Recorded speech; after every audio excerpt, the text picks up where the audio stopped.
Hello, student. Today we're going to start a new chapter from history that is looking into the past. But before going to the chapter, let us see what is history and why it is important. So, history is the story of man past. It deals with the events that have already occurred. It deals with facts of our society, economy, and culture. It is based on historical sources which are seen, observed, and analyzed by the historians. History can also be defined as a record of past events. That means history has something which give us a previous knowledge. So why we need to study history? It helps to understand the different cultures and their evolution through time. That means the changes through time. It also brings together different cultures which share the same roots in history. It tells us about the mistakes made by our ancestors and enable us to decide not to repeat those mistakes. So in nutshell we can say it is important to learn history because it helps us understand our past. To understand the world around us, we have to know about our past, and in order to tackle the present, it is important to have a good understanding of past. As historian, or we can say as history is a continuous story of events in the past leading to the present situation, and it has been said, he who knows the past control the future.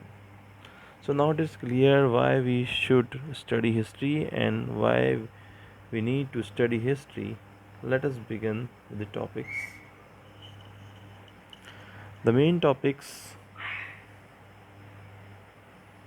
are history, time frame, dates in history, geography and history, sources of history.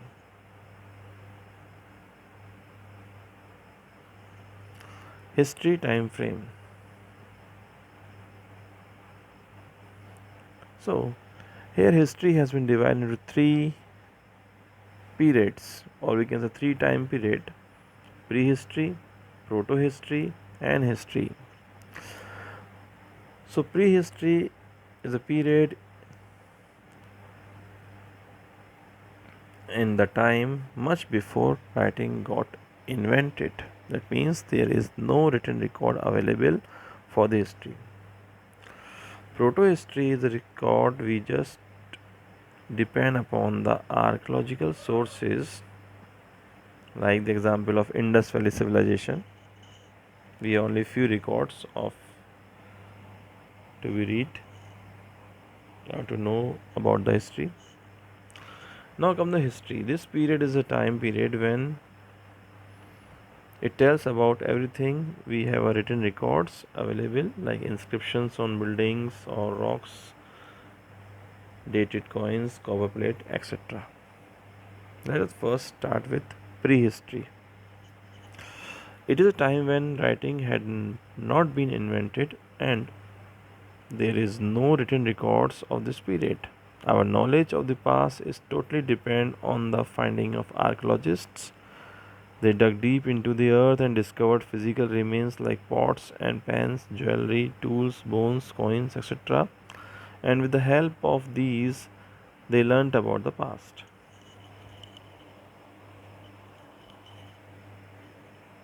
Now, moving to proto history.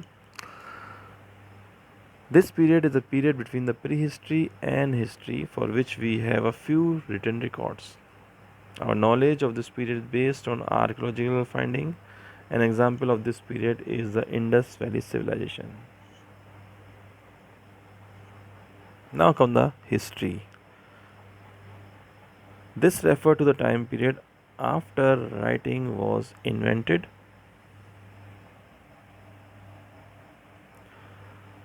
Early writings were on stone, rock pillars, bark of birch trees, clay tablets, etc.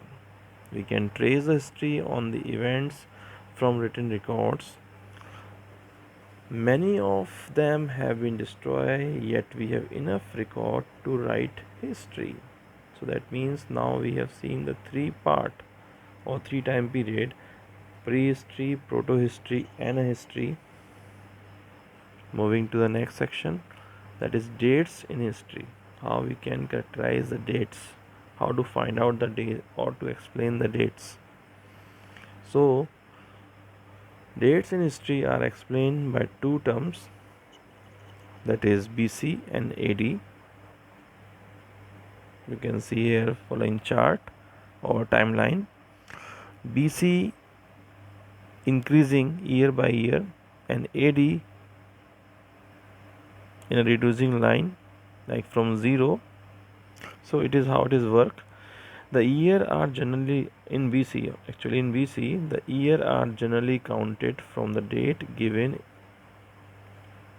to the birth of Christ, the founder of Christianity. That means when the Jesus Christ born, that year is count to be 0 year, and from them after or before the events happen after or bore count to be BC or AD. So the years before the birth of Christ are known as BC. Even nowadays, now it is known as BCE, that is before Common Era. Earlier it is used as BC. And AD is Anno Domini, that is in the year of the Lord, the year after the birth of the Christ, are counted as AD. These years go forward. Nowadays, CE is also used instead of AD. CE stands for Common Era.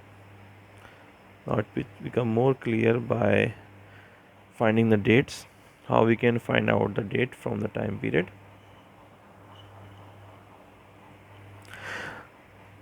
Suppose we have to find out the date between 400 BC to 200 BC, then we have to minus the 400 BC from 200 BC and we get 200 years. Similarly, if we have to find out the difference between 200 AD and 400 AD, the answer will be 200 years.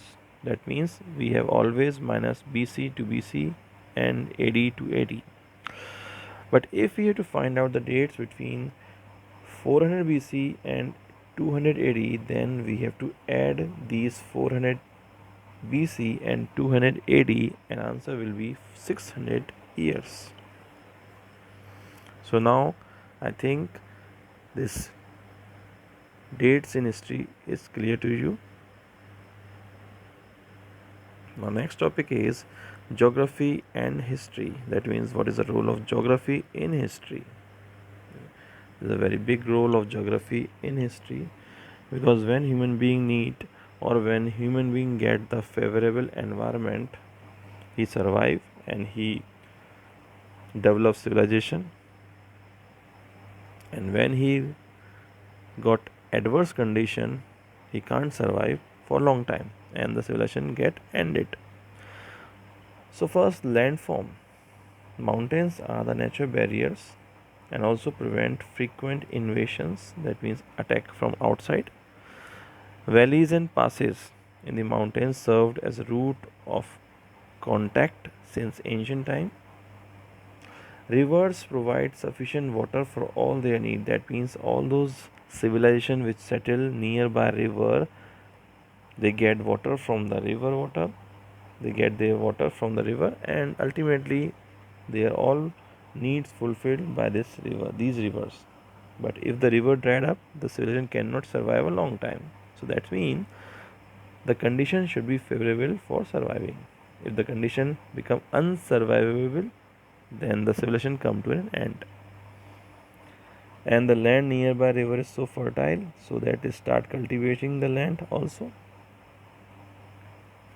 And these rivers serve as a means of transportation. So actually when they get a favorable environment, they developed civilization, and when it is become easy to accessible, then they start intermixing of various cultures. So that means it is clear to you that geography has a very important role in history. People, civilization, communities survive only if they have a favorable environment. And when they get adverse environment, civilization goes ended.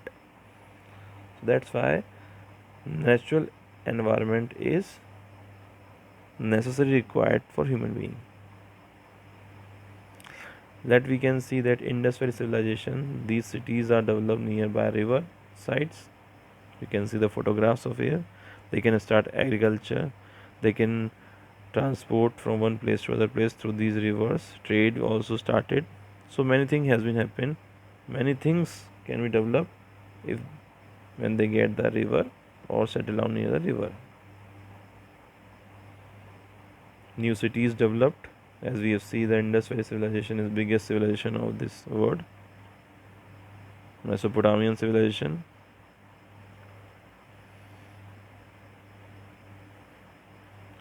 Now next topic is sources of history. As far as sources of history, we have two types of sources: archaeological sources and literary sources. Archaeological sources are those like monuments, inscriptions, artifacts, and coins. Monuments are buildings of historical importance and are called monuments, like temples, forts, palaces, stupas, and monasteries, etc. Inscriptions are writing records engraved on stones, rocks, cave wall, metal pillars, walls of temples, palaces, and on clay and copper tablets and plates are called inscriptions. Artifacts are objects that human made in the past, like pottery, tools, ornaments, metal objects, jewelry, weapons, and so on. It shows the cultural life of the people. And coins we have found in the excavation. Many coins are there. We have found like gold, silver, copper, bronze, which shows the carving on the coin, which shows the culture, economical life, cultural life, and different lifestyle of the people of that time. Now next, source of resources, we have a literary source of resources which divide into two parts: religious and secular. In religious resources, we have the four Ved: Rig Ved, Yajur Ved, Sam Ved, Athar Ved. Rig Ved is the oldest Ved of the four. Purans, Upanishad, Ramayana, Mahabharat, three Pitakas, Jatakas for Buddhism, and Angas for Jainism. In secular source, or we can say secular literature, we have also call them non-religious or non-religious resources. These books or these literature are non-religious, like stories of Kalidas and different other writers, plays, travel accounts like Huin Sang, Fayan. Even the Kautilya Arthashastra give the important information about that time in the Chandragupta Maurya. Indica book written by Megastine. This is also the important book which give the lifestyle of Chandragupta. And even Sangam literature also shows some light on the dynasties of South, which include Chola, Cheras, and Pandyas, giving the detailed information about the Southern Kingdom. Hope you like my video. If you have any doubt, you can drop your message in the Campus Care mail ID. Thank you.